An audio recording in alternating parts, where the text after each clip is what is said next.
안녕하십니까, JBRT 김주영입니다.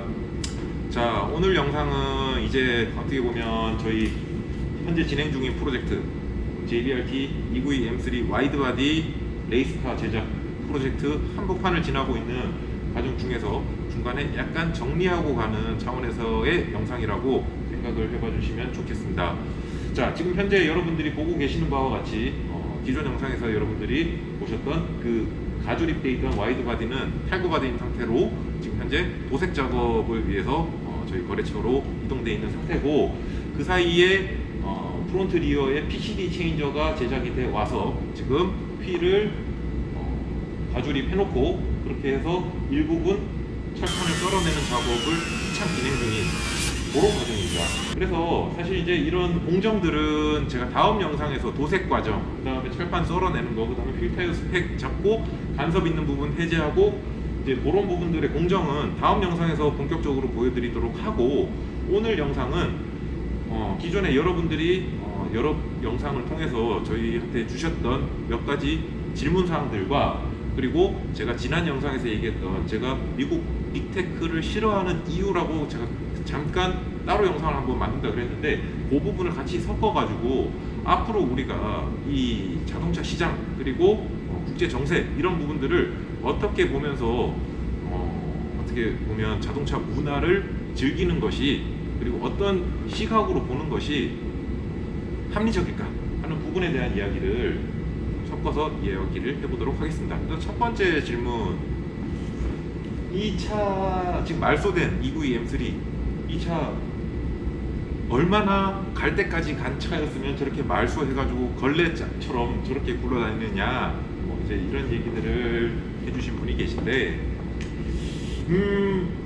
여러분들 이 차 물론 제작 과정에 있어서는 저희가 이제 가감없이 보여드리다 보니까 이 차 상태가 갈 때까지 간 차로 보이실지는 모르지만, 우선 얘 같은 경우에는 지금 현재 키로수가 45,000km 내외에 있는 차입니다.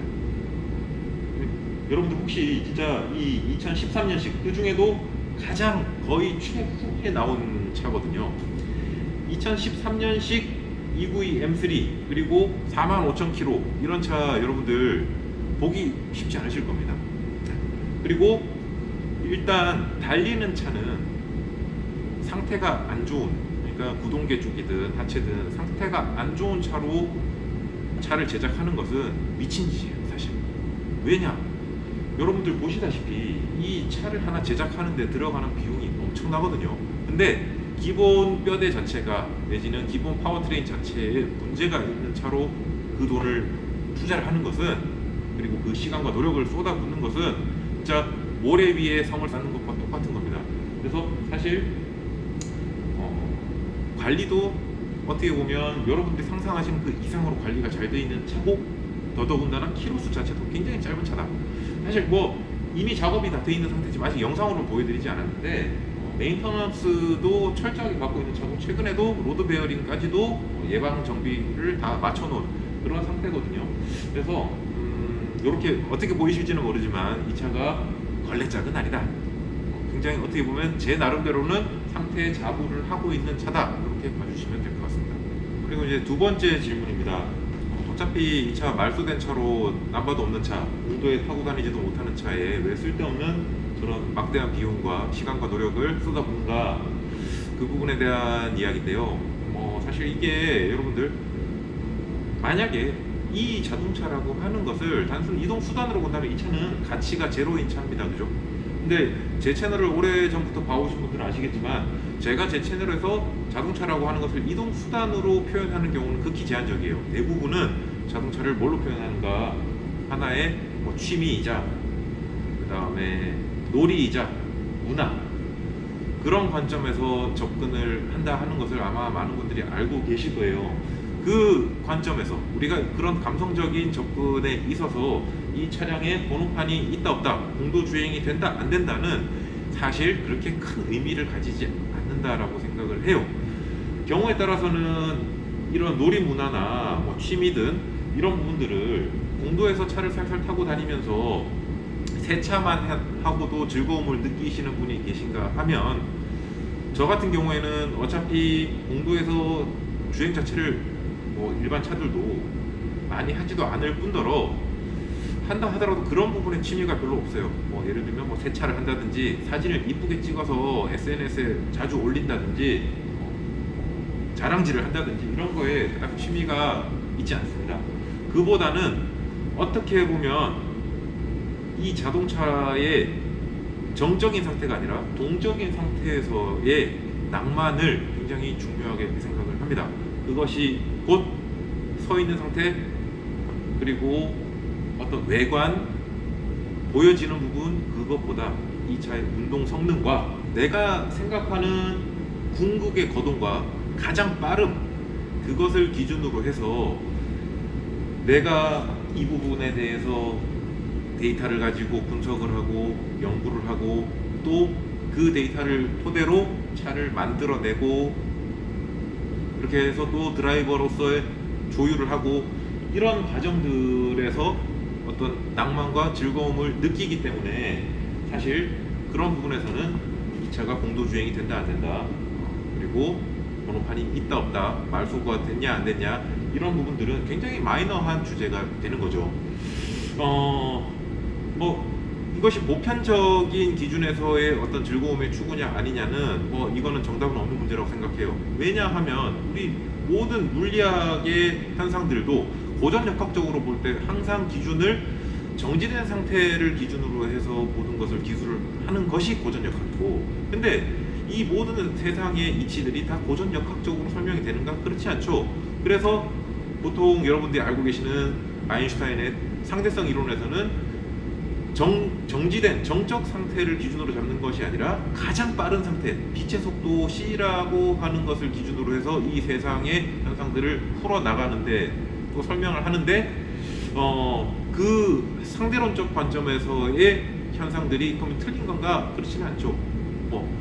우리가 보는 기준이 어디냐에 따라서 이것도 옳고 저것도 옳을 수 있는 겁니다. 그래서 그런 관점에서는 어떻게 보면 이 차가 번호판이 없다 하더라도, 말소된 차라고 하더라도, 저는 여기에 시간과 노력과 비용을 지불하는 부분에 있어서 전혀 돈 아깝지 않다, 시간 아깝지 않다, 이것이 나에게 가장 큰 즐거움이고, 이런 부분들을 여러분들과 함께 공유를 할 수 있는 부분이 굉장히 영광스럽다라고 생각을 하고 있습니다. 자, 그리고 순정 하체 구조에서 와이드 바디를 하게 되고, 거기에 필터웨어 스펙을 맞추다 보면 여러분들이 보신 바와 같이 굉장히 무식한 스페이서 내지는 PCD 체인저가 걸려야 될 수밖에 없고, 허브 스페이서죠. 그렇게 되면 이 차의 거동이 굉장히 망가질 수 있지 않는가라는 질문입니다. 이 부분도 일정 부분 굉장히 일리가 있는 질문이에요, 여러분들. 일단 먼저 소개를 해드리자면, 이 차 같은 경우에는 휠타이어 스펙을 2트랙으로 가져가기로 했어요. 자, 한 가지는 지금 여러분들이 보고 계시는 이 휠입니다. 이것이 저희 이제 G바디 M4에 사용됐던 JBRT 커스텀 18인치 10.5J의 ET20짜리 스퀘어 휠이고요. 요거 같은 경우에 이게 이제 메인으로 들어가게 되고, 그리고 또 한 가지의 선택지는 저희가 AMG GTR에 커스텀으로 제작해서 들어갔던 단조 휠이 또 한 가지의 옵션으로 들어가게 됩니다. 이게 지금 여러분들이 보시는 이 골드, 무광 골드의 휠이고요. 자, 요거 같은 경우에는 프론트는 18인치 11J, 리어 같은 경우에는 19인치 12J짜리입니다.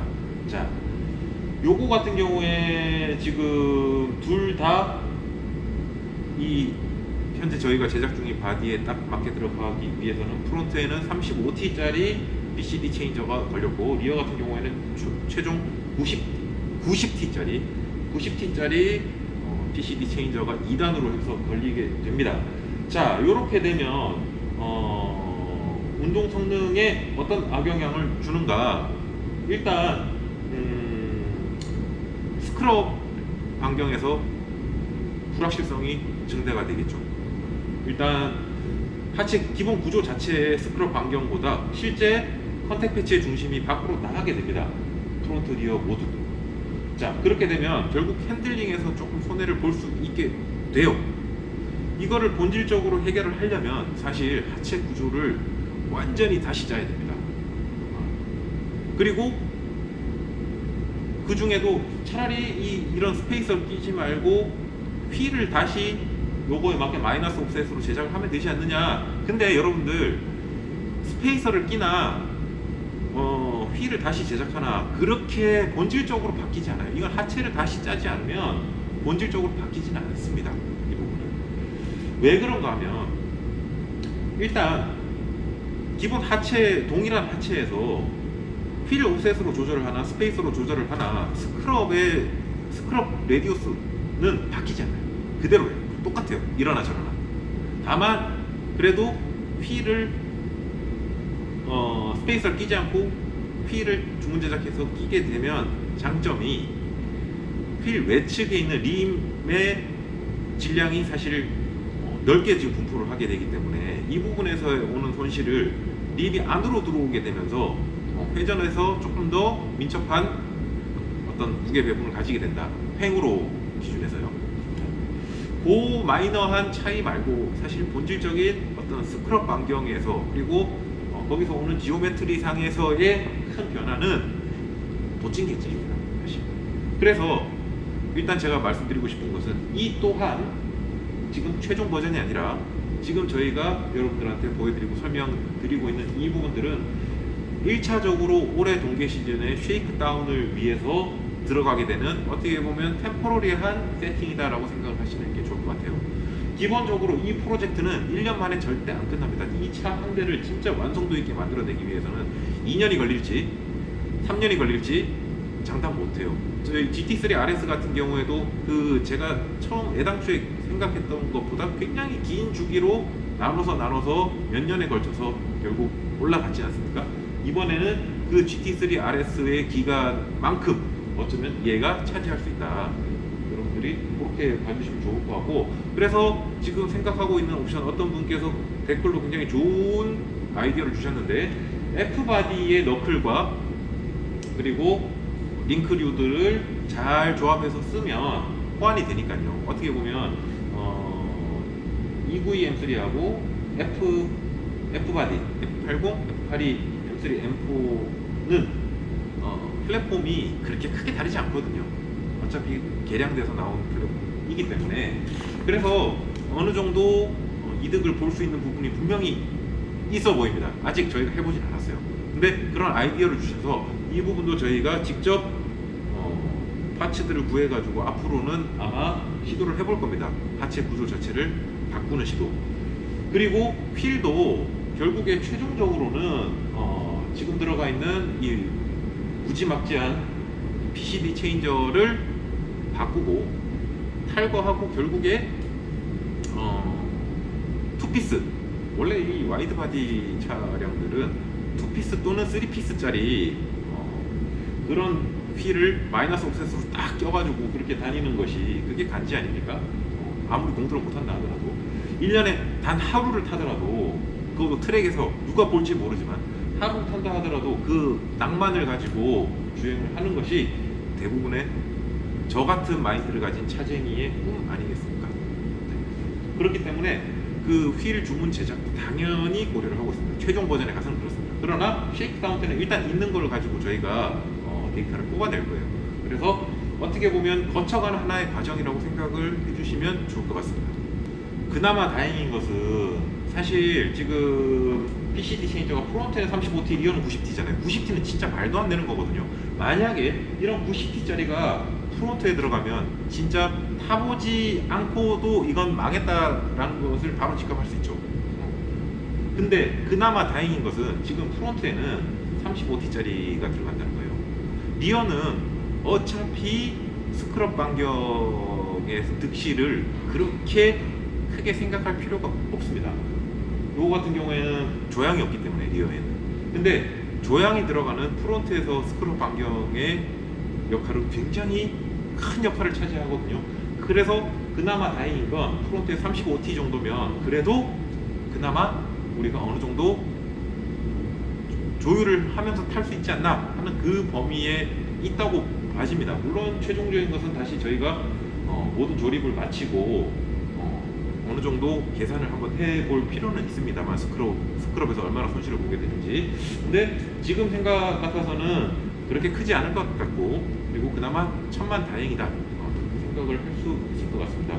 자, 아무튼 뭐 오늘 지금 현재 진행 중인 부분에 대한 어떤 설명은 이 정도로 하고, 다음 영상에서 아마 제가 지금 이제 진행되고 있는 과정들, 지금 펜다, 그러니까 와이드바디 도색 과정, 저희 거래처에서 도색을 어떻게 하고 얼마만큼의 퀄리티로 나오게 되는지 이런 부분들, 그리고 철판 썰어내고 차대 필요한 부분 용접해서 보강하고 하는 그런 저희 샵에서의 공정들, 그리고 휠뿐만이 아니라 타이어까지 장착된 상태에서 모습들, 그리고 최종적으로 완성되어 온, 도색이 완료되어 온 와이드바디의 최종 조립 모습, 여기까지 아마 한꺼번에 보여드릴 수 있을 것 같은데, 아무튼 그 부분은 다음 영상에서 제가 조금 더 또 양질의 컨텐츠를 보여드리도록 약속을 하고요. 자, 지금부터 얘기할 거는 어떻게 보면 조금 민감할 수 있는 주제가 되겠습니다.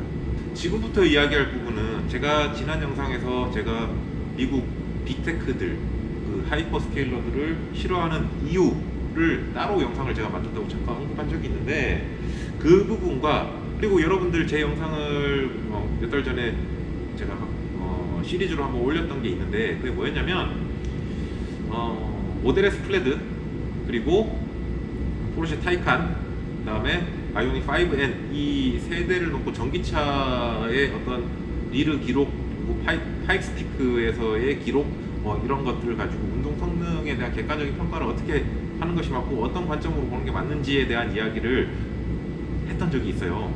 어떻게 보면 그 내용과 일정 부분 상통하는 부분도 있을 거고, 그리고 현재 자동차 산업뿐만이 아니라 여기서 더 확장되는 전 세계적 차원에서의 어떤 국가적인 차원에서의 앞으로 산업의 동향, 이런 부분들까지 이야기를 좀 한번 해보려고 하거든요. 근데 이게 자동차하고 뭔 상관이냐, 굉장히 중요한 부분이라고 생각해요. 왜냐하면 지금 대변혁의 시대에 있기 때문에. 그래서 어떻게 보면 기존의 자동차를 보는 관점과 앞으로 우리가 자동차를 보는 관점, 분명히 차이가 생길 수밖에 없고, 그리고 이 패러다임 자체가 전혀 엉뚱한 데로 지금 가고 있기 때문에 그런 부분들을 어떻게 보는 것이 합리적인가, 이런 부분들에 대한 어떻게 보면 개인의 가치관이 좀 많이 개입이 될 수 있고 정답은 없는 문제이겠지만, 저는 이런 관점으로 본다 하는 부분들을 좀 역사적으로 한번 고찰해 보는 것도 의미가 있다라고 생각이 들어서, 어떻게 보면 제가 뭐 국내 정치 얘기를 하겠다는 게 아니라, 국내 정치 얘기는 너무 민감한 문제니까 빼고 얘기를 하도록 하겠습니다. 근데 아무튼 그렇다 하더라도 국제 정세에 대한 이야기가 들어가기 때문에, 어떻게 보면 이런 부분들에 대해서 민감하게 생각하시는 분들은 지금부터 나오는 영상은 그냥 패스해버리시는 게 오히려 더 나을 수도 있습니다. 어디까지나 저의 역사관이 들어가 있고 저의 가치관이 들어가 있는 문제이기 때문에, 아무튼 저의 그런 개인적인 생각을 한번 풀어보는 그런 시간을 또 이어서 한번 가져보도록 하겠습니다. 자, 이 부분을 그냥 막 떠들겠다라고 치면 이게 영상 시간이 너무 길어질 것 같아서, 제가 앞서서 제가 뭐 질문사항 정리하듯이 항목을 딱딱딱딱 나눠서 한 10개 가량의 문답 형식으로 영상을 한번 만들어 보겠습니다.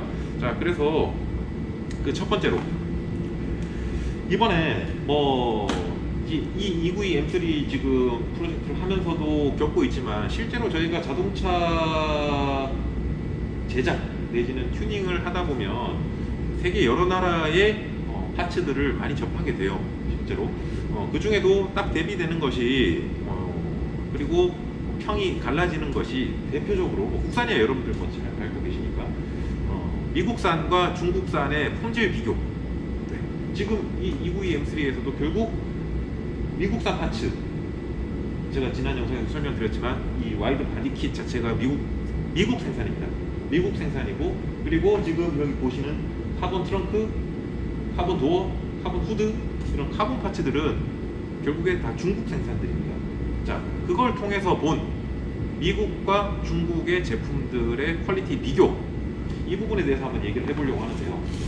일단 결론은 도찐개찐입니다.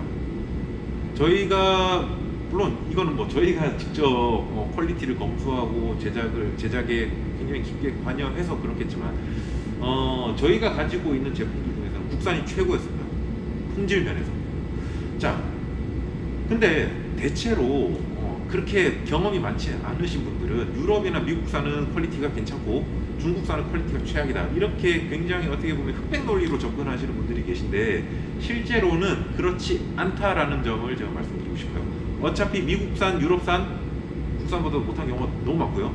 그리고 중국산, 이거는 이 스펙트럼이 너무 다양합니다. 진짜 말도 안 되는 개 쌍마이부터 시작해가지고 고퀄까지 중국은 굉장히 큰 나라고, 그래서 이게 어떤 공장에서 누가 어떻게 생산했느냐에 따라서 퀄리티 차이가 굉장히 심해요. 근데 저희가 지금 겪어보면 이번에 저희가 EVM3에 장착하는 파츠 기준으로 봤을 때 오히려 중국산 파츠들의 퀄리티가 훨씬 높았고, 저희의 무게 규정에 어떻게 보면 가장 부합하고 또 살짝 넘어선다 하더라도 그 넘어서게 된 이유가 굉장히 합리적이었고, 그리고 실제 퀄리티도 육안상 퀄리티도, 그리고 외관상, 미관상 퀄리티도 굉장히 좋았습니다.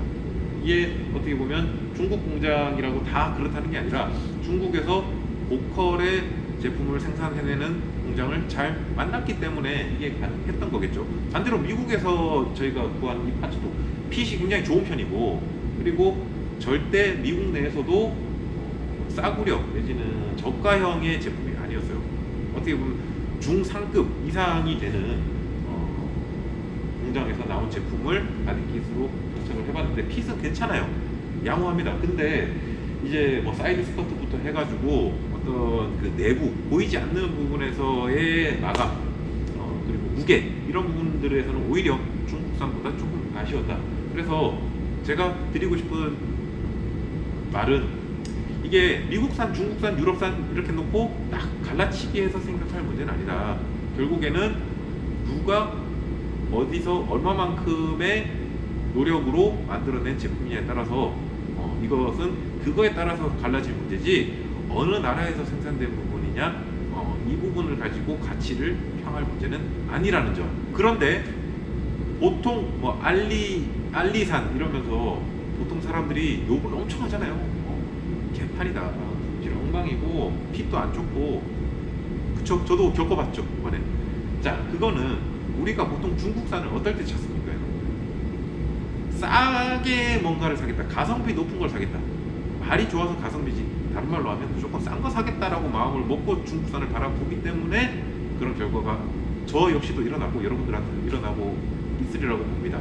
그러나 내가 퀄리티를 위해서 어느 정도의 비용을 지불할 용의가 있다라고 하고 발품을 잘 팔다 보면 중국 생산 중에 굉장히 퀄리티 높은 제품을 구할 수도 있다. 근데 그렇게 비교를 해봤을 때 퀄리티 대비 비용은 어떠냐? 일단 기본적으로 미국산은 비쌉니다. 환율도 안 좋고, 그리고 기본적인 인건비와 실비가 미국이 훨씬 지출이 높은 곳이죠. 위치적으로. 그에 비해서 인건비, 그 다음에 여러 가지 지출, 여러 가지 비용들이, 회사 운영 비용들이 중국은 미국에 비해서 훨씬 낮아요. 아직은 예전보다는 많이 올라왔지만. 그러다 보니까 동일한 퀄리티를 우리가 미국과 중국에서 찾는다라고 하면 그래도 말도 안 되는 금액은 우리가 배제를 해야 되겠지만 비슷한 급의 퀄리티를 놓고 본다면 당연히 중국 생산분을 찾고 받는 것이 비용상에서는 압도적으로 아직은 우위에 있다라고 보는 게 맞을 것 같습니다. 자, 그 다음 주제로 자동차 산업뿐만이 아니라 좀 더 폭넓은 의미에서 현 시점 기준 전 세계 산업의 동향에 대한 이야기입니다. 자, 일단 자동차는 어떻게 보면 현재 전 세계 산업에서 약간 마이너 한쪽에 속하게 되고, 지금 현재 메인 키워드는 AI죠. AI, 인공지능입니다. 자, 인공지능은 결국에는 국가의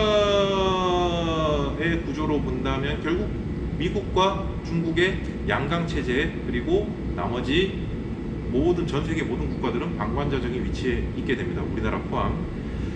자, 근데 뭐 말이 양강이지 사실 어떻게 보면 주도권을 쥐고 있는 것은 미국이죠.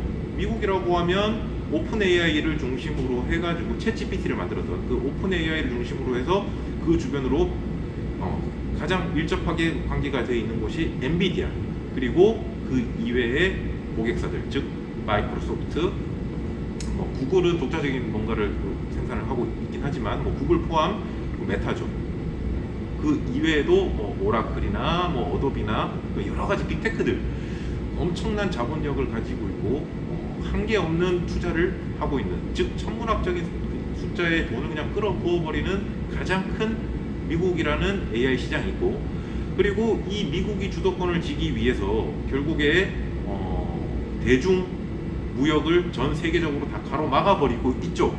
엔비디아의 최신 칩 내지는 AMD 뿐만이 아니라 AI 관계된 모든 최첨단의 반도체는 중국으로 흘러 들어가지 못하도록 굉장히 어떻게 보면 배타적인, 어떻게 보면 반민주적인, 가장 민주적인 국가라고 하는 미국에서 가장 반민주적인 어떤 그런 포지션을 중국에 취하고 있죠. 그래서 어떻게 보면 미국이 압도적으로 중국을 갖다 패버리는 그런 구도의 양강 구도입니다. 자, 근데 최근 한 일주일 뉴스를 보면 지금 월가와 그리고 실리콘밸리에서 충격을 받았다는 뉴스들이 계속 나오고 있어요. 그게 뭐냐면 그렇게 미국이 중국을 조져버리기 위해서 여러 가지 무역 규제를 하고 있었음에도 불구하고, 그래서 실질적으로 중국은 돈이 없어서가 아니라 최첨단의 반도체를 갖고 싶어서 가질 수 없는 입장에서 어떻게든 뭐 밀수를 통해서든 아니면 제3의 경로를 통해서든 제한된 수급을 가지고 개발해낸 딥시크 AI라는 회사 중심으로 한 중국의 AI 기술이 천문학적인 투자를 받고 지금 최선의 가도를 달리고 있는 미국의 AI 시장에서 만들어낸 이 결과물과 별반 차이가 없다라는 어떤 그런 보고서가 올라오면서 지금 미국은 충격을 받고 있죠.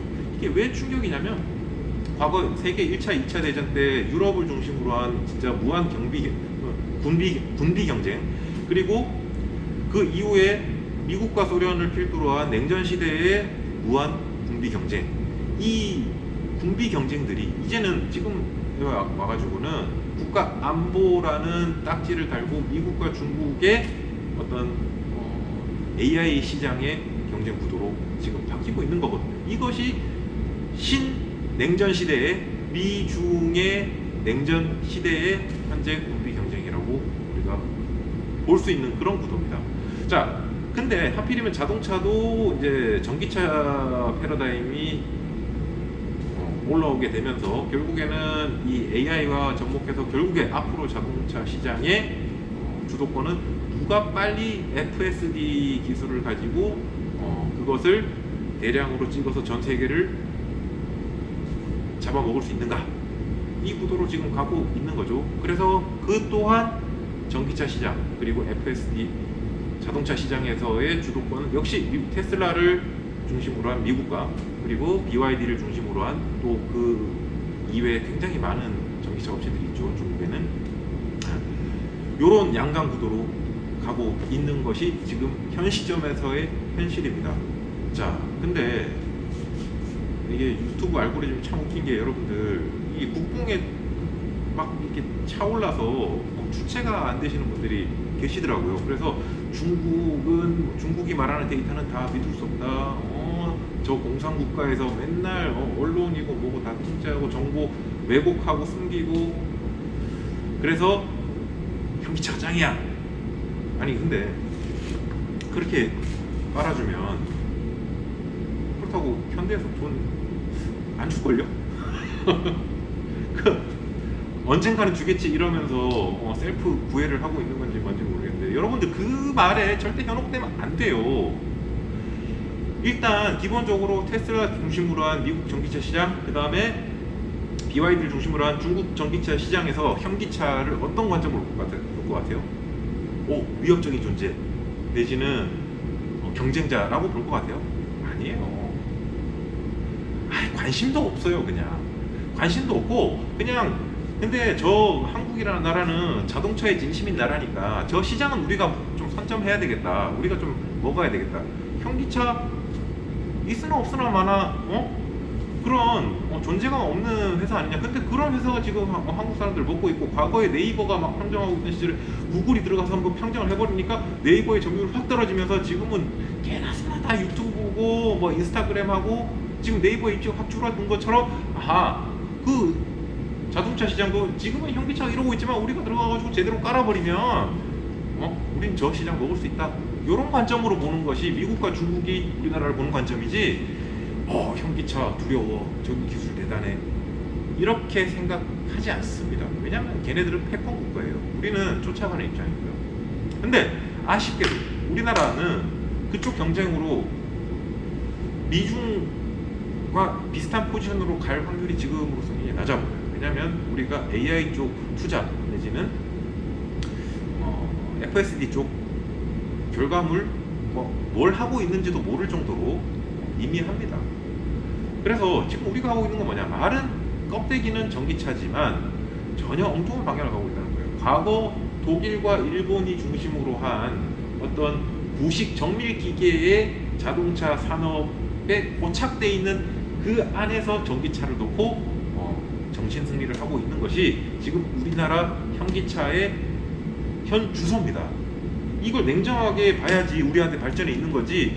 그거를 갖다가 미국은 우리 편, 일론 머스크는 원래 천재니까 대단한 사람, 근데 중국은 사기꾼, 이렇게 보는 것이 맞냐? 이거는 너무 편향된 시각이고 잘못된 시각이에요.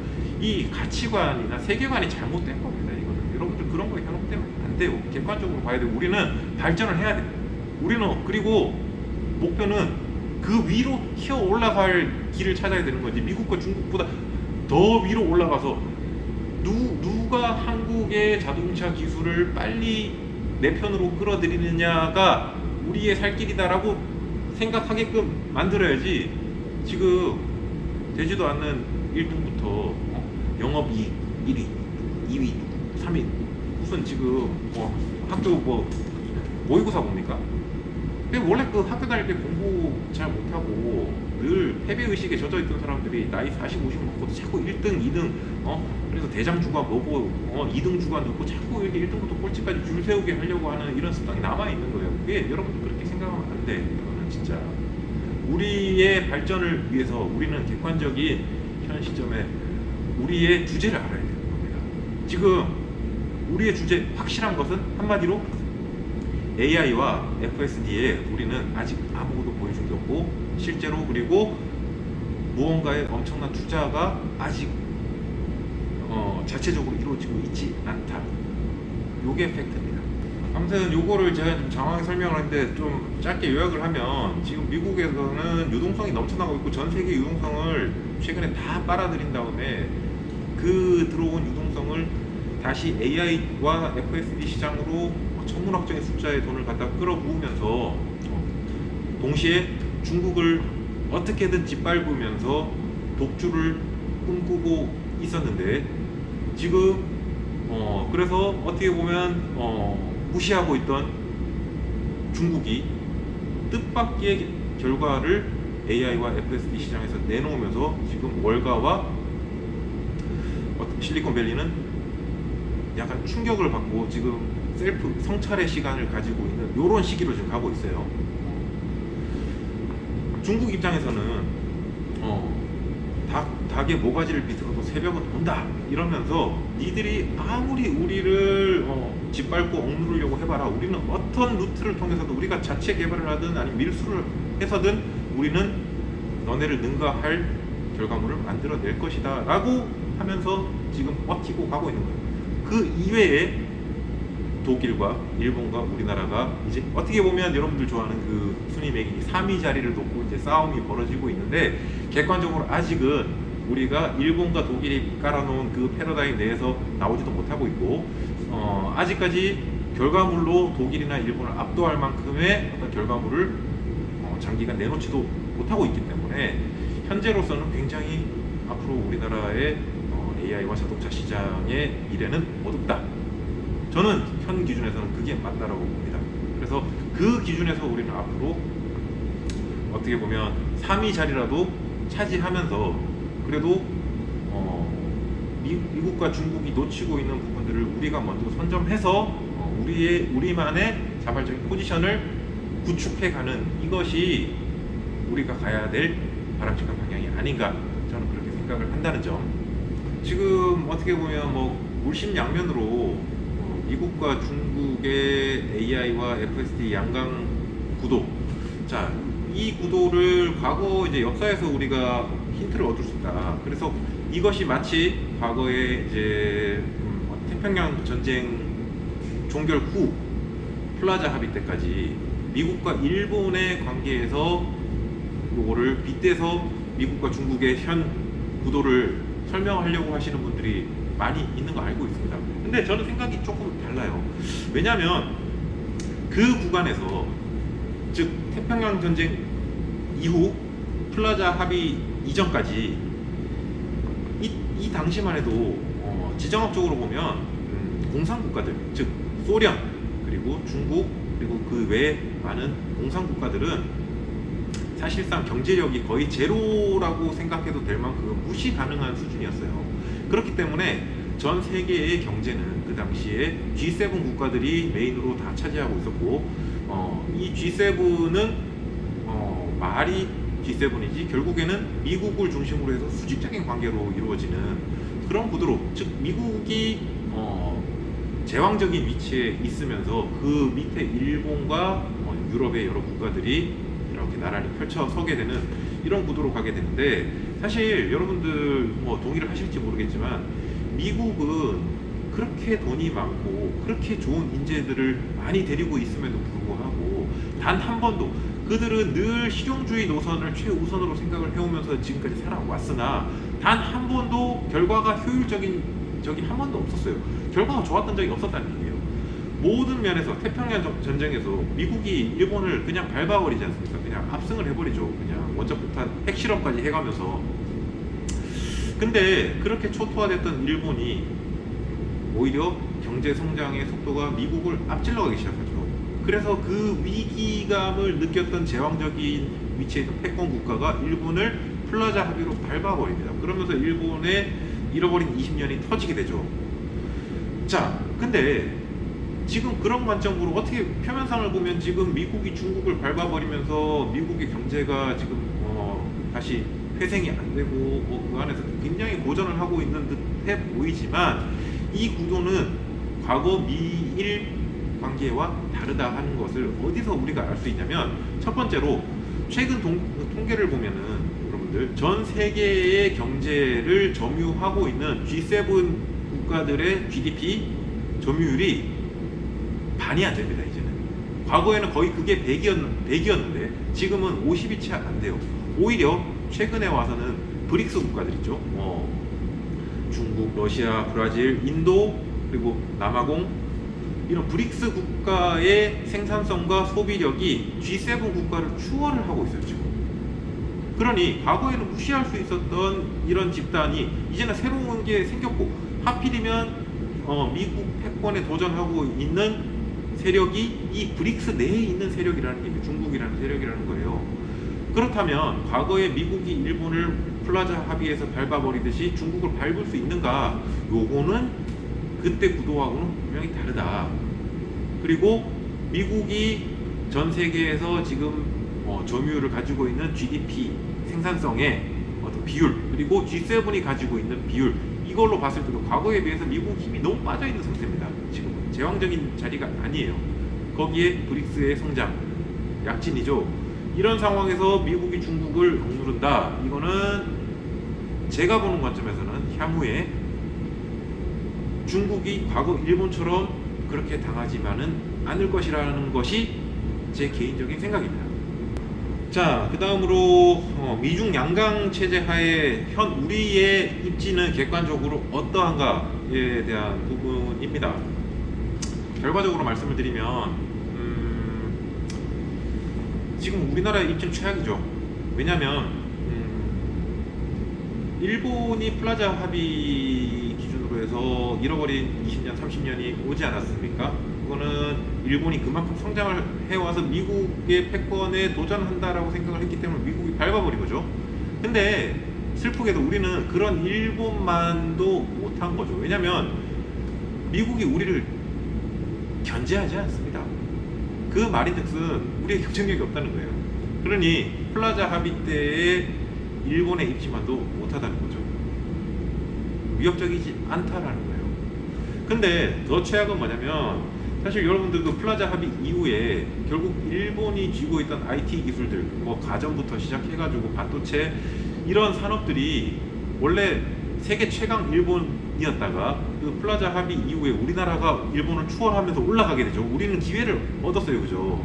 근데 우리와 일본의 관계는 굉장히 배타적인 관계였고 우리가 잠시나마 그리고 불과 한 10년 전까지만 해도 삼성전자를 필두로 한 IT에서 우리 세계 최강이라는 타이틀도 잠시나마 우리는 볼 수 있었습니다. 근데 그렇게 미국이 일본을 밟아주면서 우리가 어부지리로 그 위치를 갔는데 이번에는 어떻게 되느냐면 과거에 일본이 우리나라가 과거에 일본의 포지션으로 가고 지금 중국이 과거에 우리나라 포지션처럼 되는데 문제는 뭐냐면 우리는 누가 디스를 하지 않았는데도 자멸을 해가지고 그 자리를 가고 있는 거예요. 그리고 미국은 우리한테 그거 한 가지를 강요합니다. 너 중국하고 사이좋게 지내지 마. 그러니 중국하고 지금 배타적인 관계로 가고 있고 중국이 우리 IT와 반도체 기술 뿐만이 아니라 뭐 자동차 쪽도 마찬가지 우리의 기술들을 다 뛰어넘어서 이제 추월을 해가고 있는 그런 상황입니다.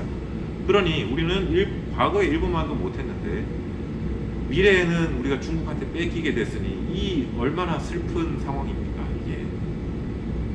근데 그거를 갖다가 자꾸 중국이 하는 것은 다 사기고 미국 바라기만 돼가지고 미국을 우러러본다고 미국이 우리를 구제해 줄까요?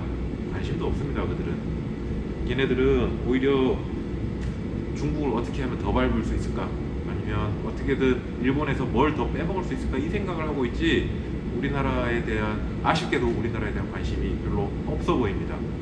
그렇게 해서 과거에 세계 최강의 자리를 지켰던 삼성과 LG의 IT 기술은 이제는 미국 빅테크의 하청업체로 전락하고 있는 중이고 그마저도 지금 우리 걸 잘 안 사주니 우리의 대미 대중 수출 실적은 최악을 달리고 있고 국가 경제는 파탄나고 있습니다. 자, 그러면 지금 현대자동차가 전성기를 가고 있다. 맞아요. 현대자동차만 놓고 본다면 과거에 이랬던 적이 없었죠. 지금 왜냐면 틈새가 벌어졌거든요. 그 틈새 시장에서 우리는 현대자동차가 과거에 어떤 그런 영예를 늦게나마 지금 누리고 있는데 이 또한 미래가 보이지 않습니다. IT 쪽에서 삼성과 LG가 그 다음에 하이닉스가 어떻게 가고 있는지 자 결국에는 중국이든 미국이든 누가 주도권을 쥐고 FSD 시장을 먹어버리면 현대자동차는 지금 현 상황을 객관적으로 봤을 때 그들의 하청업체 더도 아니고 덜도 아닌 그런 존재로 가게 될 확률이 굉장히 높아 보인다 하는 게 제가 바라보고 있는 제 눈에서의 미래에 대한 예측이라고 생각해 주시면 될 것 같습니다. 자, 그 다음으로 살펴볼 내용은 우리가 미국과 일본을 바라보는 관점에 대한 이야기입니다. 자, 안 그래도 뭐 민감한 얘기 하고 있었는데 이 부분부터는 더 민감해지니까 혹시 비위가 안 좋으신 분들은 여기서 영상을 스킵하시기를 저는 권장드립니다. 그리고 지금부터 나오는 내용은 제 개인의 역사적인 사관이고 제 개인 가치관의 문제지 이것이 정답이라고 여러분들한테 강요하는 건 절대 아니니까 여러분들 그 부분은 참고를 해서 들어주시면 감사하겠습니다. 자, 일단 최근에 트럼프 취임식 때 일론 머스크가 승리를 자축하면서 너무 즐거워하면서 나치식 경례 딱 해가지고 찬물을 한번 확 끼얹었죠. 그걸로 욕을 엄청 먹었죠, 일론 머스크. 그리고 트럼프는 어제도 나와가지고 지금 입에 요즘에 더 노골적으로 입에 달고 있는 소리가 캐나다를 미국의 51번째 주로 편입을 시키겠다. 너네 들어와라 우리한테. 지금 이런 얘기들을 계속 하고 있습니다. 그러니 그런 뉴스들의 댓글 중에 진짜 심심찮게 눈에 띄는 것이 우리나라 사람들이 아이고 캐나다 말고 우리나라를 미국의 51번째 주로 해주면 더 좋겠다, 이런 댓글도 보이기 시작합니다. 여러분들 어떻게 생각하십니까? 그러니 미국은 영원한 우리의 동맹이자 우리의 주군, 그러나 일본은 주겔로, 이게 지금 어떻게 보면 우리 사회에 보편적으로 깔려있는 세계관 아닐까, 저는 그런 생각이 좀 들었습니다. 근데 이거 정말 모순 덩어리라고 저는 생각을 해요. 왜냐하면 지금 트럼프 취임사를 여러분들 보셨습니까? 거기에 민주주의가 어디 있으며 그것이 패권국으로서의 할 행동이 맞는가라는 부분에 대한, 여러분들 혹시 그거를 한번 좀 깊게 한번 생각을 해보셨습니까? 자, 어떤 내용 때문에 그러냐면, 일단 트럼프는 이번에 캐나다, 멕시코를 그렇게 공격을 하면서 파나마 운하 찾아오겠다, 그리고 멕시코만 이름을 미국만으로 이름을 바꾸겠다, 그린란드를 미국으로 흡수하겠다, 그리고 캐나다를 51번째 미국주로 만들겠다, 니네 우리한테 협조 안 하면 니네 멕시코든 캐나다든 관세를 징벌적으로 때리겠다, 그리고 대중 관세 정책, 이런 부분들까지 굉장히 강한 어투로 굉장히 공격적인 언사를 계속 해오고 있습니다, 지금. 그리고 또 한켠에서는 미국에서의 성은 남성과 여성만이 존재할 뿐 그 이상의 다른 성은 존재하지 않는다. 그리고 불법 이민자 당장 전수조사에서 다 체포해서 추방하라.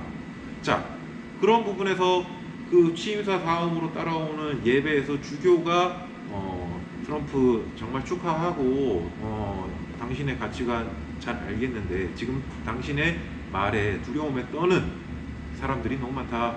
그리고 이민자들도 정식으로 세금 내고 살고 있는 사람들 많고, 그리고 성소수자의 입장도 어느 정도 헤아려 주기를 바란다라고 했을 때 트럼프 바로 거기다 철퇴를 날려버리죠. 이런 걸 봤을 때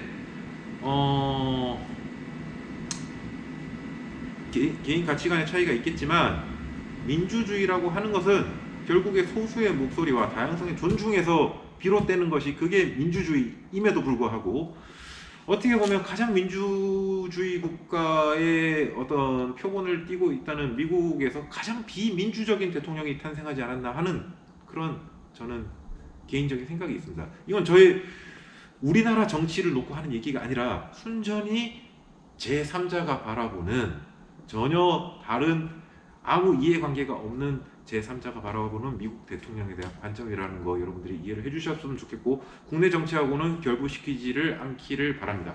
자, 아무튼 근데 다 떠나서 이것이 민주주의냐 아니냐, 이게 상식이 맞냐 안 맞냐, 이걸 떠나서 지금 트럼프와 일론 머스크가 보여주고 있는 이 부분이 바로 지금까지 미국이 숨겨왔던 그 제국주의적인 본능, 전체주의적인 그 본능의 발톱을 이제서야 드러내고 있다라는 것이 제 생각입니다.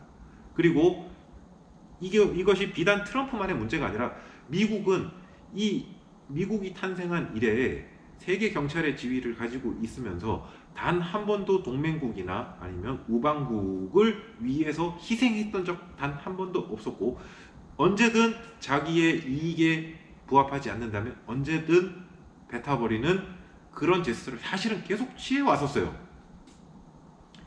그래서 이것은 미국이 과거에 히로시마, 나가사키에 원자폭탄 떨어뜨리고 일본을 패퇴시키고 결국 우리나라 광복을 불러준 것은 우리를 위해서 미국이 한 것이 아니라 그들의 이익을 위해서 했는데, 그것이 어쩌다 보니 우리한테도 득이 됐다라고 이해를 하는 것이 맞지, 미국이 우리의 독립을 위해서 일본을 무찔러 준 것 절대 아니라는 점을 여러분들은 이 부분은 꼭 아셔야 될 것 같아요.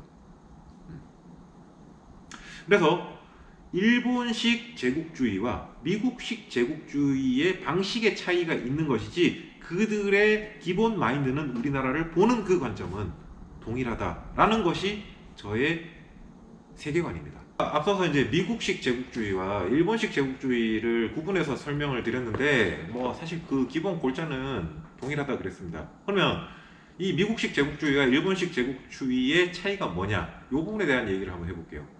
제가 생각하는 일본식 제국주의는 기본적으로 일본 같은 경우에는 과거로부터 역사적으로 볼 때 항상 섬나라에 갇혀 있으면서 그 대륙으로의 진출, 그 영토의 목마름이 늘 있었던 나라였습니다. 그래서 뭐 우리 과거에 꼭 일제시대 이전에도 뭐 임진왜란 때도 있었고 그 삼국시대 때도 수많은 마찰들이 있어 왔어요, 우리나라하고. 왜냐면 우리 이 한반도는 결국 대륙으로의 진출의 교두보에 있는 곳이기 때문에 지정학적으로 굉장히 중요한 위치이기 때문에 일본은 늘 탐내어 왔었죠. 근데 그것이 일본식 제국주의의 기본입니다. 얘네들은 땅을 빼앗고 문화를 빼앗고 거기에 자기네들 문화를 다 심어버리면서 동조화시켜버리는 이것이 일본식 제국주의라면 미국식 제국주의는 얘기가 좀 다릅니다.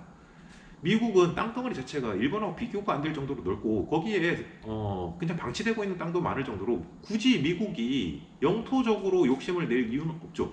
미국은 세계 대공황을 겪으면서 늘 거기서 과잉 생산됐던 걔네의 제품들을 팔아먹을 시장을 늘 목말라 했던 곳이에요. 그리고 세계 대공황 이후에 미국은 그것을 어디서 해결을 하느냐, 뭐 그 이전부터지만 사실은 뭐 메이지 유신을 일으켰죠. 에도 막부 시대 그냥 종말 시켜버리고 일본에 들어가가지고 문호 개방을 굴욕적으로 일본한테 심어주면서도 어찌됐든 메이지 유신으로 일본 근대화를 일으켰고 그 이후에 우리나라에 들어올려다가 우리나라에서 그 흥선대원군의 세국 정책 때문에 결사항전을 해버리고 막 제너럴 셔먼은 불태워버리고 그러면서 신미양요가 일어났어요. 그래서 우리 역사책을 딱 보면 좀 헷갈리게 적어놨죠. 신미양요에서 우리의 승리인 것처럼 얘기를 하고 있지만 사실은 신미양요 때 우리 군대는 전멸합니다. 근데 미국 군대는 그렇게 피해가 없었음에도 불구하고 그때 왜 안 들어왔죠? 너무 진상짓을 하니까 뭐 군대가 전멸이 되고 뭘 해도 온 진짜 온 동네 아줌마 할아버지 할머니 다 나와가지고 막 웅성웅성 막 진상짓을 해버리니까 미국 기준에 그러니까 아유 씨 얘네는 골치 아프겠다 나중에. 그리고 미국은 우리나라가 목적이 아니에요. 그냥 다다익선이에요. 일본, 우리나라, 동남아시아 여기저기 다 시장을 무조건 다 펼쳐서 그 영토가 아니라 그 시장에서의 값싼 노동력과 그리고 값싼 원자재와 그런 것들을 착취를 해서 돈을 만들어내고 그 시장을 먹는 것이 그들의 제국주의의 방식입니다. 실용주의 제국주의죠. 그러다 보니까 우리나라 지금 여기서 골치 아프게 난리치고 하는 이 진상들 데리고 하느니 차라리 얘네 버리고 우린 저쪽 동남아로 건너가서 필리핀, 미얀마 이쪽으로 해서 이쪽 시장을 개척하자 하면서 미국이 그냥 버리고 간 거지 우리가 막아낸 것은 뭐 그쵸? 우리가 어떻게 보면 군사적 승리를 만들어냈던 사건은 아니죠. 우리가 졌죠. 신미양요 때. 아무튼 그런 제가 보는 관점에서 일본식 제국주의하고 미국식 제국주의는 기본 골자는 같다 하더라도 그 양상이 완전히 다르게 보인다는 거죠. 그래서 이 신미양요를 놓고 보는 것도 굳이 우리가 미국을 상대해서 병인양요, 신미양요를 거치면서 우리가 서구 세력들을 몰아냈다 그러면서 승리를 자축하는 이런 정신 승리를 하는 듯한 역사관은 별로 도움이 안 된다고 저는 생각을 합니다. 자, 그래서 이 주제를 조금 더 자극적으로 비화시켜 보면 결국 일본은 그럼 잔인하고 미국은 정의로운가? 라고 반문을 할 수 있을 것 같아요. 자, 일단 일본이 잔인하다라는 명제에 대해서 이견이 없으리라 생각을 합니다. 왜냐하면 일제 식민지 시절에 한반도에서 자행했던 수많은 악행들 그리고 그게 뭐 거기서 그치지 않고 중일 전쟁 일으켜가지고 난징 대학살 일으키고 거기서 진짜 인간의 탈을 쓰고 도저히 상상할 수 없는 수많은 악행들을 저지르면서 진짜 이거는 인간으로서 그 내용들을 들어보면 치가 떨리지 않을 수가 없어요. 정말 어떻게 인간의 탈을 쓰고 저런 최악의 짓을 할 수 있나? 이거는 일정 부분은 저도 뭐 이거를 이게 성급한 일반화라고 해도 할 말은 없는데 진짜 그 저 섬나라 저 민족의 어떤 그 기본 민족성 자체가 굉장히 잘못된 것 아니냐. 겉으로는 굉장히 친절하고 굽신거리면서 선량한 척을 하지만 뒤돌아서 언제든 등에 칼 꽂고 악행을 저지를 수 있는 그런 민족성을 지금까지 역사적으로 일본은 너무 많이 보여줬어요. 자, 그렇다면 미국은 그러면 정의로운가? 이 부분도 여러분 잘 생각해 보셔야 돼요. 우리 을사늑약 때부터 해서 난징 대학살 때까지 그 긴 시간 동안 미국은 일본의 제1의 거래처였습니다.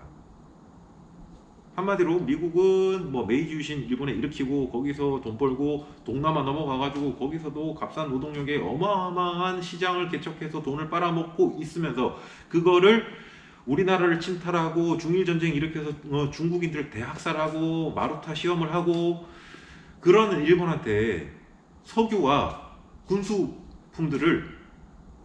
물자들을 보급품들을 비싼 값으로 팔아먹으면서 경제적인 이득을 엄청나게 취해온 게 미국이에요. 자, 그래서 우리가 보통 얘기를 하잖아요. 어떤 사건에서 범인은 누가 범인이다? 이득을 본 자가 범인이다. 그런 관점에서 본다면 일본보다 더 이득 본 게 누굽니까? 미국이죠. 그럼 미국이 범인이라고 보는 게 맞지 않아요? 우리 기준에서 지금 현재 기준에서 본다면 우리가 자주 쓰는 표현 미국은 일본의 부역자인 거죠. 그렇죠? 그러면 정의롭다라고 보는 것이 맞습니까? 자, 근데 그렇게 일본이 악행을 중일전쟁 때 일으키고 있는데도 미국은 싹 눈 감고 물건이나 팔아먹고 돈이나 챙기고 그러던 미국이 돌아서게 된 사건이 있었죠. 여러분들 그게 뭡니까?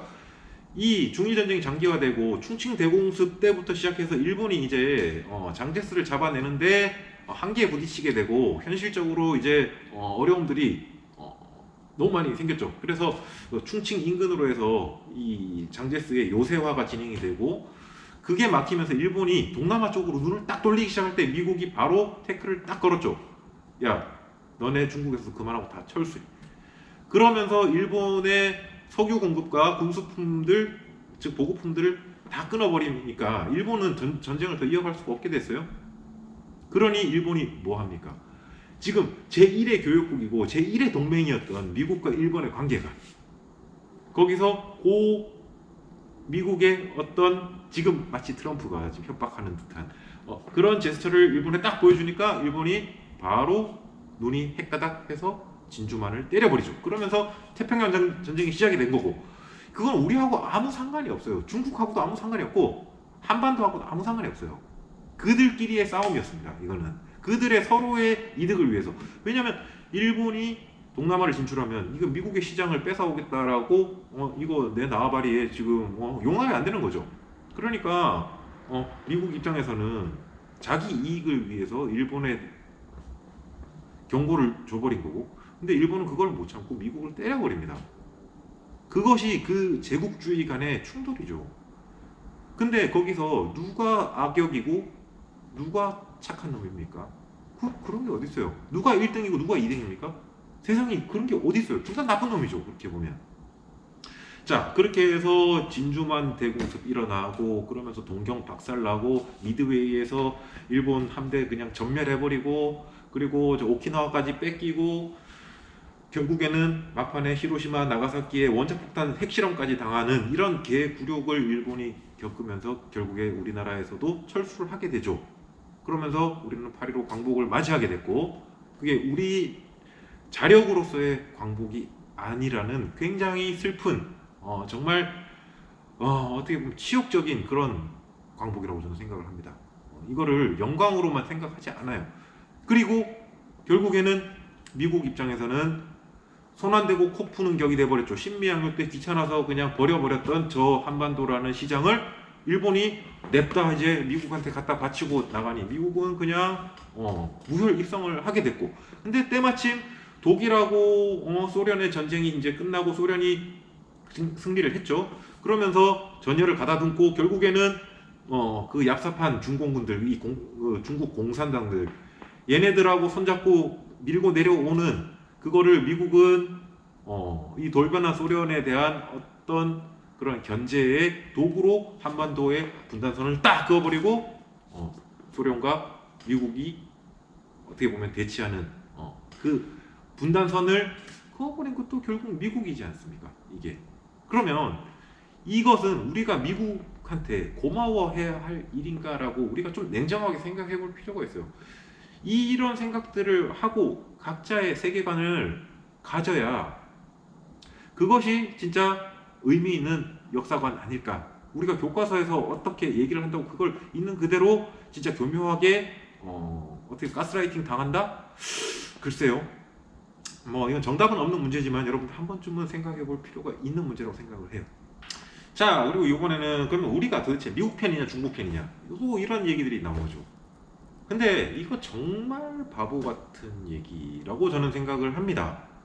자, 이건 마치 뭐하고 똑같냐면 지금 우리나라의 어떤 경술국치가 일어났던 교두보 역할을 했던 거를 저는 뭐라고 보냐면 과거에 진짜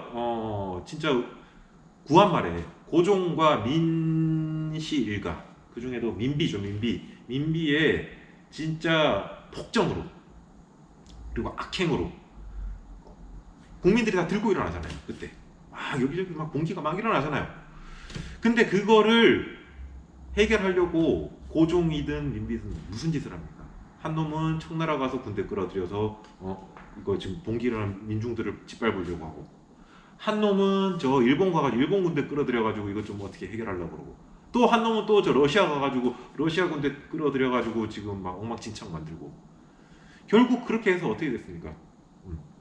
거기에 최종 승자가 누구였습니까? 일본이었고, 결국 일본이 우리나라 들어와가지고 일제 식민 시대가 시작이 되는 그런 교두보 역할을 하게 됐죠. 똑같습니다. 지금 우리의 위기의 상황에 우리가 미국의 51번 제주가 이런 말 같지도 않은 이런 개 같은 소리가 어디 있습니까? 그리고 중국에 우리가 뭔가를 해야 된다. 중국으로부터 뭔가 이거 기대할 거 없어요. 중국. 여러분들 중국이 어떤 곳입니까? 가장 이기적이고 가장 비겁한 나라 중에 하나입니다. 솔직히 북한하고 중국은 달라요. 제가 보는 관점이 달라요. 북한도 우리의 주적이지만, 우리의 군사적인 주적은 북한이지만 우리의 민족적인 주적 중에 하나는 중국이기도 하죠. 왜냐? 북한이 유고시에 중국은 어떻게 해서든 북한을 먹으려고 할 거니까. 그러면 우리 민족적으로 그걸 허용할 겁니까? 아니에요. 여러분들, 우리는 그런 관점으로 중국을 좀 바라볼 필요가 있어요. 자, 그리고 반대로 그러면 주한미군 우리나라에 주둔하고 있고 사드 배치하고 다 우리를 위해서 미국이 그냥 우리나라의 대한민국의 안녕과 번영을 위해서 그냥 공짜로 그렇게 봉사하고 있는 거라고 생각하십니까? 절대 아니죠. 여러분들, 지금 사드가 들어오게 된 것은 결국에는 그 기본 배경이 미중의 무역 분쟁 그리고 그들의 주도권 경쟁이 있는 그 이벤트가 바탕이에요. 그 사드는 북한을 견제하기 위해서도 아니고 우리를 위해서도 아닙니다. 그들이 중국을 견제하기 위한 도구였던 거죠. 근데 그거를 우리가 그런 것들을 보고 가스라이팅 당해가지고 트럼프가 와갖고 방위비 분담금 더 올려내놔라 이러면은 아이고 예 형님 하면서 돈 더 갖다 바치고 그러면서 주군으로 모시는 그런 나라가 정상입니까? 저는 아니라고 봐요. 만약에 저는 조금 더 나아가서 그런 지금 트럼프 1기 때 했던 트럼프의 그런 망나니 짓을 우리나라에 와서 또 한다면 차라리 저는 당장 주한미군 그냥 다 데리고 나가라. 그리고 이번에 트럼프가 그 얘기했잖아요. 취임식 때 김정은 북한 뉴클리어 파워라면서요. 핵 보유국으로 인정하는 듯한 발언을 했잖아요. 그러면서 우리한테 만약에 방위비 분담금 더 요구해? 그러면 다 꺼지라고 하고, 우리는 자위권 차원에서 독자적인 핵 개발 바로 들어가야 됩니다. 그건 미국이 거부할 수가 없어요. 우리 자위권을 위해서 우리가 하겠다는데, 그리고 이미 한반도에 비핵화 포기한 거잖아요, 미국이. 그럼 우리는 우리 거 지켜야 된다고 저는 생각해요.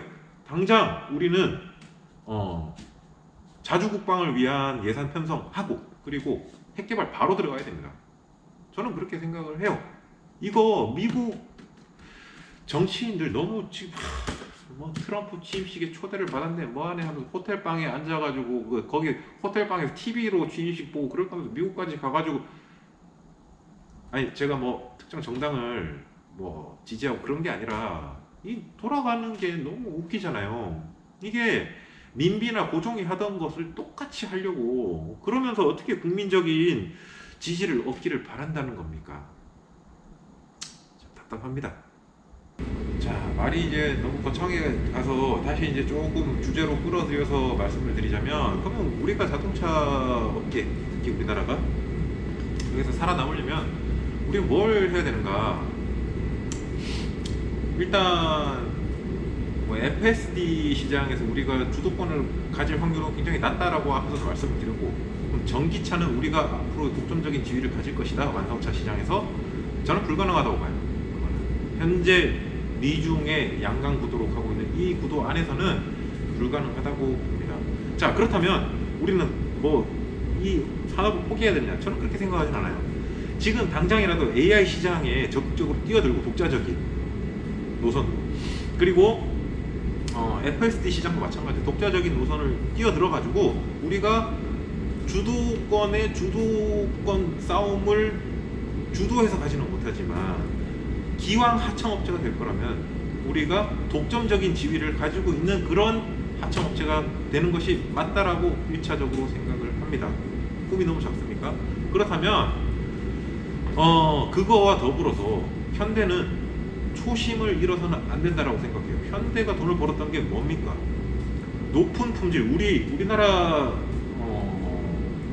사람들 기술 좋고 굉장히 손끝이 맵고 민첩하고 그런 어떤 굉장히 양질의 노동력과 기술력, 그걸 바탕으로 높은 품질의 싼 가격에 가성비 높은 차량들을 지금까지 만들어서 돈을 벌었던 곳이 현대자동차 아닙니까? 근데 지금 어떻습니까? 애매하게 이상한 자꾸 뭔가 고성능, 하이엔드 뭐 이런 거를 애매하게 빙의해가지고 자꾸 가격을 올려받고 뭔가 하이엔드를 자꾸 추구하는 듯한 그런 애매한 포지션을 취하고 있죠. 그리고 어디 뭐 저 유튜버들이나 뭐 언론들 데려다가 영상 찍게 하고 그렇게 해서 현대에 조금이라도 안 좋은 얘기가 나오면 불이익을 줘버리고 굉장히 폐쇄적으로 그리고 그렇게 또 묻지마 막 빨아주는 사람들 계속 불러다가 계속 미디어 만들고 어디서 뭐 그런 못된 것도 배워가지고 아니 지금 우리가 그런 거 할 때입니까 여러분들? 아니 뭐 트럼프 취임식 한다고 돈대로 싸들고 가가지고 돈을 갖다 바치고 뭐 말 한마디 못 붙여보고 그러고 돌아와갖고 국내에 있는 이런 미디어나 기자들 잡아 족치고 말이야. 그렇게 해서 애매한 하이엔드 같은 낭만적인 개소리 이런 거 좀 집어치우고 초심으로 다시 돌아가서 성실하고 높은 품질의 가격 좋은 어떤 그런 우리만의 어떤 시장을 계속해서 개척해 가야 된다고 저는 생각을 해요. 그리고 주도 산업에서의 주도권을 쥐지 못한다면 하청이 되더라도 어떤 독점적인 지위에 스위스 같은 존재의 그런 지위를 우리는 가질 필요가 있다라고 저는 지금부터 생각을 합니다. 그리고 현대의 이 오만함에 진짜 치가 떨렸던 거는 어떤 거였냐면 뭐 요즘에 여러분들 잘 아시다시피 뭐 N 브랜드 런칭하고 나서 튜닝 파츠들 있죠. N 퍼포먼스 파츠라고 해야 되나? 그 뭐 BMW M에서 뭐 하듯이 그런 걸 이제 벤치마킹해서 하는 것 같은데 그런 거 해가지고 어떻게 보면 튜닝 시장 그런 부분 애프터마켓 시장까지 독식을 해버리려고 하는 그러니까 어디 가서 뺨은 딴 데 가서 맞고 와가지고 여기서 바가지 팍팍 긁어서 다 끌어 먹으려고 하는 이런 건 정말 어떻게 보면 소인배들이 하는 짓 아닙니까? 이게 여러분들 그 잘 나가던 거품의 시대의 일본 자동차 시장을 한번 볼 필요가 있어요. 그대로 따라하라가 아니라 여러분들 그 거품의 시대에 그 어마어마했던 일본 차들 그리고 거기에 엄청났던 그런 소비자들 거기서 뭐 도요타가 됐든 닛산이 됐든 아니면 마츠다가 됐든 그런 차들을 만들어낼 때 그런 제조사들이 튜닝 업계들 목까지 다 뺏어 먹으려고 달려들었던가요? 절대 아니죠. 그들의 룸을 언제든 만들어줘야 되고 문화를 거기서 뽑아내야 되는 겁니다. 그렇게 해야 이것이 그 민초들의 문화와 그들의 어떤 저력이 나와야만 이게 하나의 큰 집단으로서의 제대로 된 문화가 만들어지는 것이고, 그러면서 서로 상생하고 공존하는 관계가 만들어져야 이것이 길이 가는 것이지, 대기업에서 그것까지 다 뽑아먹고 바닥까지 박박 긁어가지고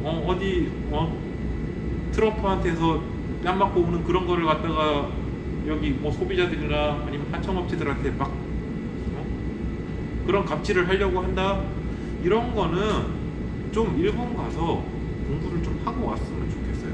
그거 참 답답합니다. 이게 이런 곳에서 이런 거를 빨아주는 게 맞나? 아무튼 그런 좋은 사례도 이웃 나라에서 가깝게 우리가 볼 수 있기 때문에 제 개인적인 바람으로는 현대가 먼저 잘 나갔던, 그리고 지금도 어찌됐든 우리의 몇 배의 시장인 일본 자동차 시장, 어떻게 보면 지금 일본 자동차 산업도 완전 꼬꾸라지고 있잖아요. 그럼에도 불구하고 일본의 자동차 문화는 우리의 몇 배 내지는 수십 배에 해당되는 정말 수준 높은 문화를 아직도 가지고 있어요, 일본은. 그러니 이런 부분들을 좀 공부를 하고 현대자동차에서 꼭 알아줬으면 좋겠다 싶은 부분은 결국 개미들의 그런 민초들의 그 밑바닥부터 올라오는 그런 진짜 뿌리 깊은 문화가 존재하지 않는다면 현대라는 대기업도 오래가지 못할 것이다 하는 것을 저는 알았으면 좋겠어요. 그 다음으로 이제 얘기할 거리가 제가 앞선 영상에서 잠깐 말씀드렸던 제가 미국 빅테크들을 싫어하는 이유, 이 부분에 대해서 좀 간단하게 제가 설명을 드리자면, 일단 지금 자본주의의 끝을 보여주고 있는 것이 가장 이 자본주의 사회에서 돈을 잘 벌고 있는 빅테크들이라고 봐야 되겠죠. 자, 이 빅테크들은 결국 알고리즘, 지금은 알고리즘이라고 표현을 하지만 앞으로는 AI라고 통일이 된 그런 용어를 사용하게 될 것 같아요. 자, 이 AI가 결국에 뭘 쫓게 되느냐, 자본주의의 가장 우등생이기 때문에 결국 돈을 쫓는 방향으로 AI는 계속해서 진화하게 될 겁니다. 자, 그러면 어떻게 하는 것이 돈을 버는 일인가? 제일 잘 알고 있는 게 AI입니다. 그 AI가 지금 보여주고 있는 게 뭡니까?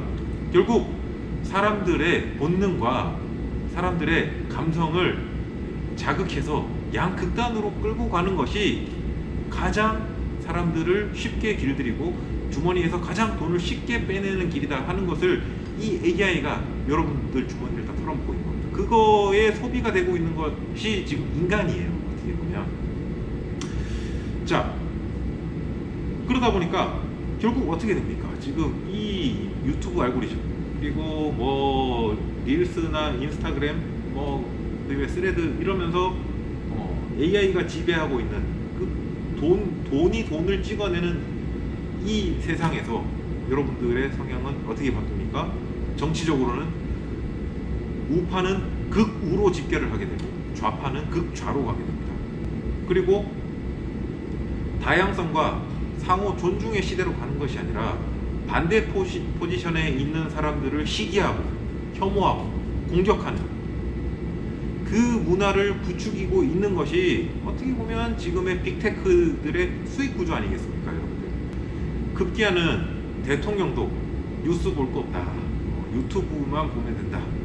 그리고 뭐 정치인들은 어디 나와가지고 내가 언제 어느 시점에 페이스북에 어떤 글을 썼는데 네가 읽었네 마네, 왜 읽었냐, 왜 안 읽었냐, 이러면서 자빠지고 있는 세상입니다. 이게 참담합니다, 진짜.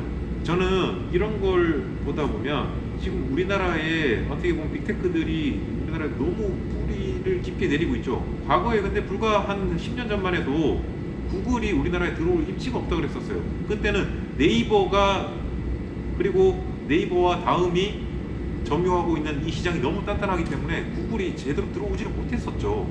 그때 여러분들 기억하십니까? 그때 시절이 블로그와 카페 중심으로 돌아가던 시절. 지금 생각하면 어떻게 보면 구닥다리 같고 낡아 보이지만 어떻게 생각해 보면 그때가 가장 인간적이었고 어떻게 보면 가장 낭만이 있었던 시기 아니었나, 저는 요즘에 그런 생각이 듭니다. 그리고 이제 뭐 일론 머스크와 테슬라죠. 일론 머스크의 테슬라와 중국 전기차 업체들 간의 어떤 주도권 싸움은 앞으로 어떻게 될 것인가, 아무도 모르죠, 결과는. 근데 제 개인적인 생각을 조금 말씀드려보자면,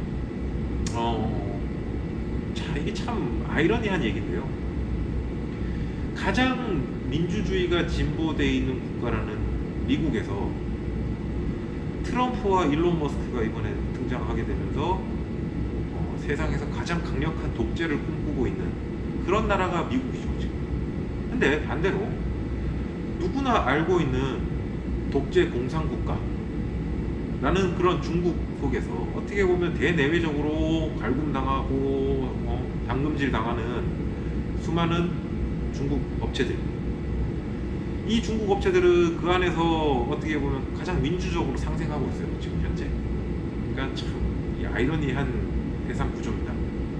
근데 최근에 이제 트럼프 행정부가 이제 출범하면서 AI 산업으로 제 1번으로 지목받았던 게 스타게이트라고 프로젝트명이 이제 불리우는, 어떻게 보면 거기에서 이제 메인 역할을 하는 것이 결국에는 그 주도권을 오픈 AI의 샘 알트만이 가져가고, 그리고 뭐 거기에 이제 기술 고문의 역할로 들어가는 게 마이크로소프트, 그리고 뭐 엔비디아, 그리고 오라클, 이런 대기업들이 같이 참여하게 되는, 어떻게 보면 어마어마한, 안 그래도 천문학적인 숫자가 들어가고 있는 그 안에서도 어마어마한 프로젝트가 시작된다라고 얘기를 하죠.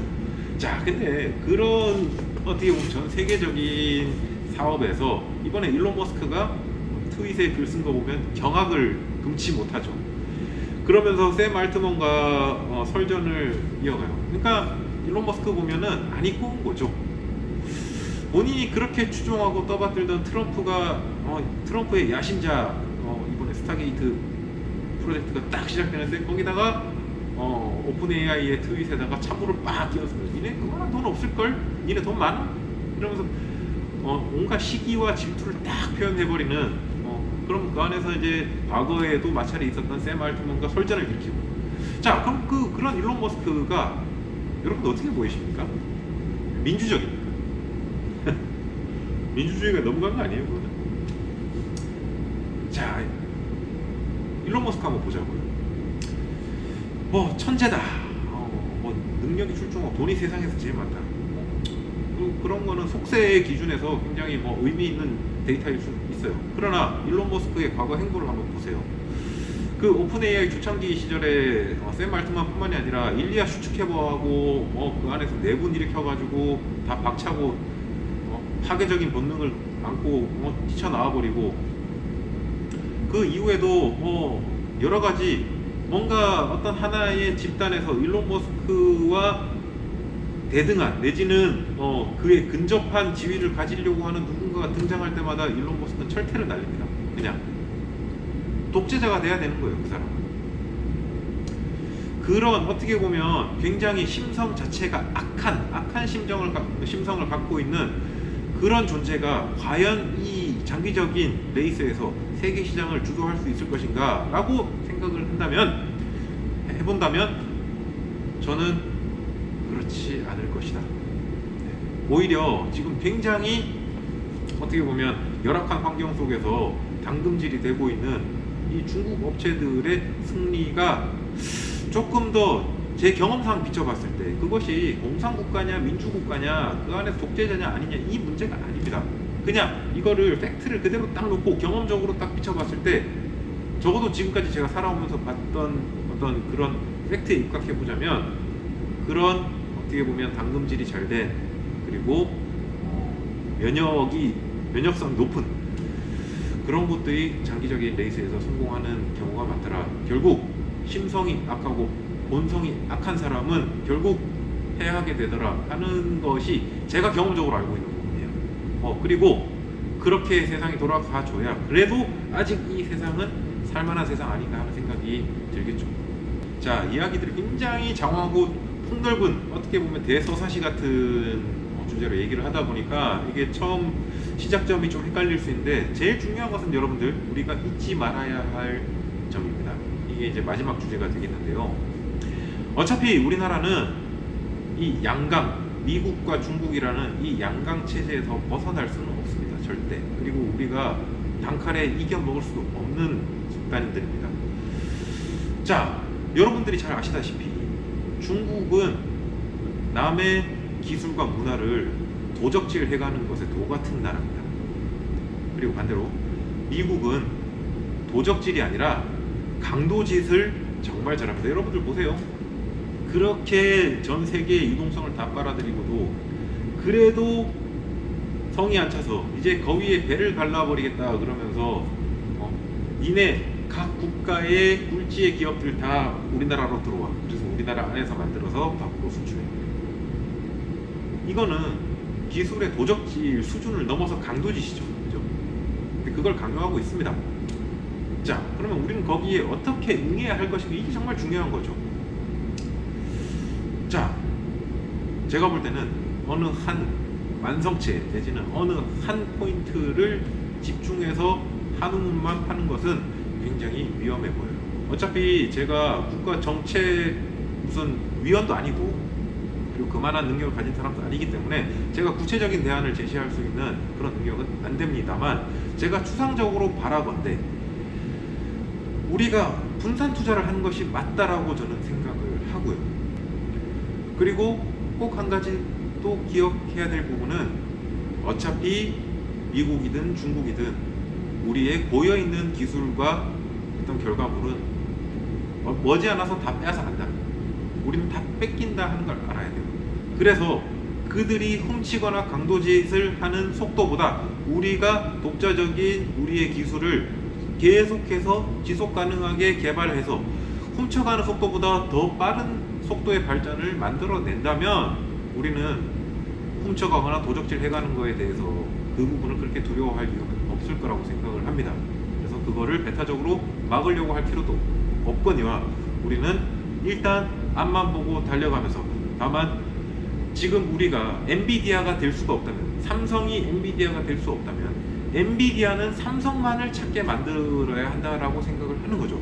그리고 현대가 테슬라와 BYD를 이길 수가 없다면 테슬라와 BYD가 경쟁적으로 현대하고만 손을 잡고 싶어 하는 그런 구도를 만들 수 있어야 된다라고 생각합니다.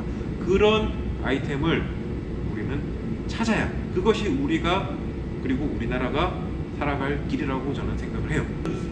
이번 이제 뭐 차 한 대 참 만들면서 참 거창한 얘기들을 많이 했는데요. 이게 아무래도 지금 우리가 하고 있는 일 자체가 낭만이 있는 일이다 보니까 이게 사람이 또 좀 감성적인 그런 부분들이 자극이 되는 것 같아요. 아무튼 그래서 평소에 제가 갖고 있던 어떤 그런 솔직한 이야기들을 지금 가감없이 카메라 앞에서 다 털어놨는데, 여러분들 어디까지나 앞에서도 제가 말씀드렸지만 이거는 저의 개인적인 세계관의 문제고 가치관의 문제이기 때문에 이것이 정답이라고 제가 강요하는 거 아닙니다. 여러분들께서 그냥 참고하시고, 마음에 안 드시면 마음에 안 드신 대로 뭐 댓글 달아주셔도 돼요. 그러면 그 부분에 대해서 또 우리가 얘기해 볼 수 있는 부분도 있고, 아무튼 그렇다고 일방적으로 비난하지는 마시고, 각자의 어떤 이게 흑과 백의 논리가 아닌 참 다양한 생각들을 가지고 우리가 건강한 토양 아래서 제대로 된 문화를 만들어내면 된다 하는, 그건 아마 이견이 없지 않을까 생각이 듭니다. 그래서 오늘 영상은 여기까지 보도록 하고, 그리고 이제 다음 영상에서는 진짜 어떤 이 작업의 클라이막스 부분들을 제가 또 공유를 해드릴 테니까 이어서 재밌는 영상들 많이 기대해 주셔도 좋을 것 같습니다. 오늘 영상은 여기서 마치도록 하겠습니다. 여러분들 대단히 감사합니다.